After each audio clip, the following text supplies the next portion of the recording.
Comment, quoi, finalement? Comment il n'y a pas que le compostage pour les déchets de cuisine et de jardin. On peut aussi, pourquoi pas, utiliser ces déchets pour alimenter ces animaux domestiques.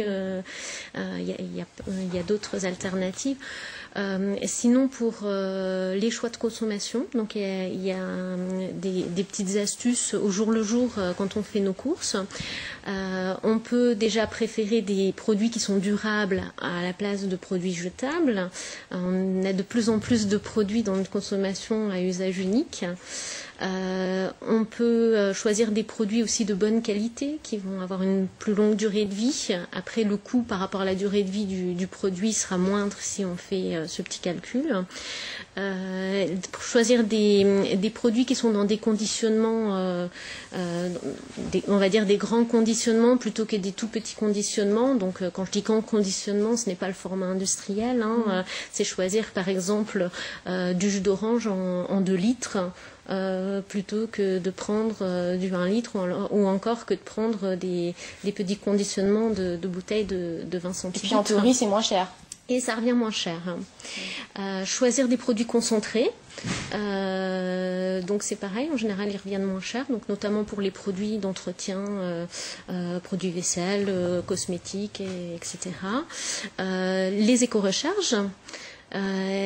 Au niveau des piles, on peut éviter tous les produits qui nécessitent des piles tant que c'est possible et prendre des éléments qui se branchent sur le secteur, notamment pour les jeux pour les enfants ou les postes de radio, etc.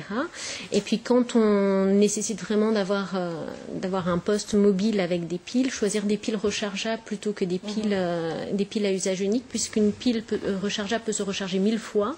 On voit très bien le comparatif entre une pile rechargeable et 1000 piles, d'autant que les piles sont des déchets assez dangereux pour l'environnement qui contiennent des métaux lourds. Il faut rajouter quelque chose sur la prévention des déchets. Quand on parle de prévention, c'est la prévention en volume, aussi c'est la prévention en nocivité. Donc c'est effectivement promouvoir l'utilisation de produits qui vont générer des déchets moins nocifs pour l'environnement. C'est vrai que le débat par rapport au volume des piles, c'est pas forcément très important pour éviter de nos poubelles qu'on préconise l'utilisation de piles rechargeables plutôt que de piles jetables. Vous qui êtes sur le terrain, est-ce que c'est facile d'intéresser les gens à cette thématique? Oh non, des fois on se présente et on nous dit qu'on n'a pas le temps, qu'on n'est pas intéressé, on n'a même pas le temps d'aborder la question ou de faire savoir le message qu'on souhaite faire passer. Alors on pense spontanément à venir faire des animations dans les magasins ou au moment où il y a le plus de fréquentation, en soirée ou le samedi, mais en fait c'est plutôt en journée qu'on arrive à toucher le plus de monde parce que les gens sont plus disposés à échanger 5 minutes de conversation qu'en soirée. Et une fois qu'on a le document en main, évidemment, on est plein de bonnes intentions, mais est-ce qu'on passe à l'acte?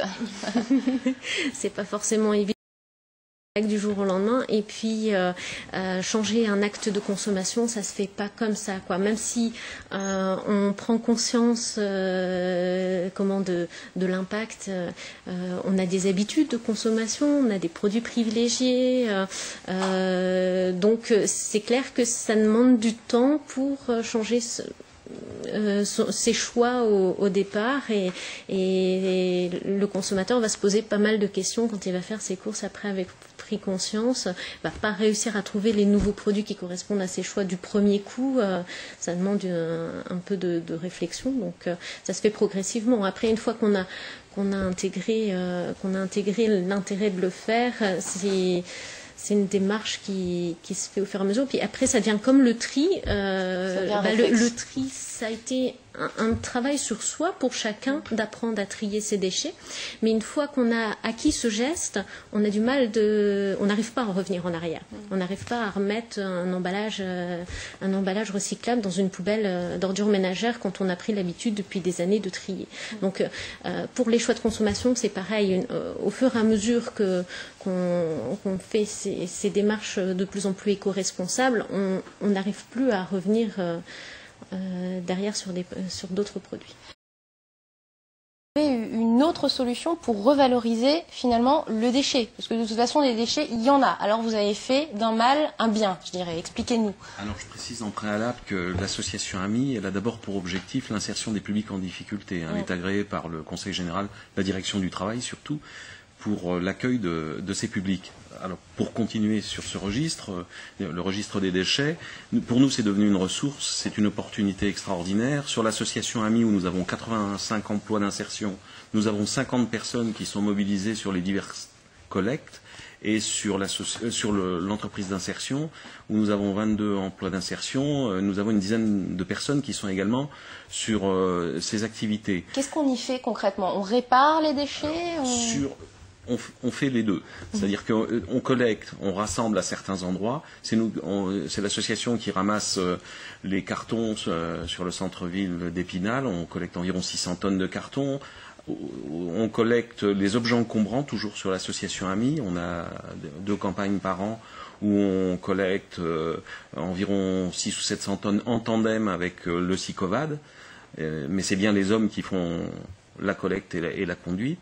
Nous collectons aujourd'hui les vêtements depuis très peu. On a signé une convention hier même sur cette activité. On collecte les vêtements sur 80 points sur le département. Ça devrait passer à près de 200 points. Et puis, par ailleurs, en dehors de ces... On collecte également les déchets électroniques sur Jarménil, où nous avons un site. On va être sur près de 2000 tonnes de déchets électroniques rassemblés. Et puis par ailleurs, on fait également de la revalorisation et du relooking ou cage, je ne sais pas comment il faut dire, des objets à titre expérimental aujourd'hui. On a eu une opération avec l'école de l'image où ils nous ont montré comment relooker des objets et leur redonner un autre aspect. Pour les renégocier, nous avons une brocante où nous vendons une partie des objets, une friperie où nous vendons les vêtements.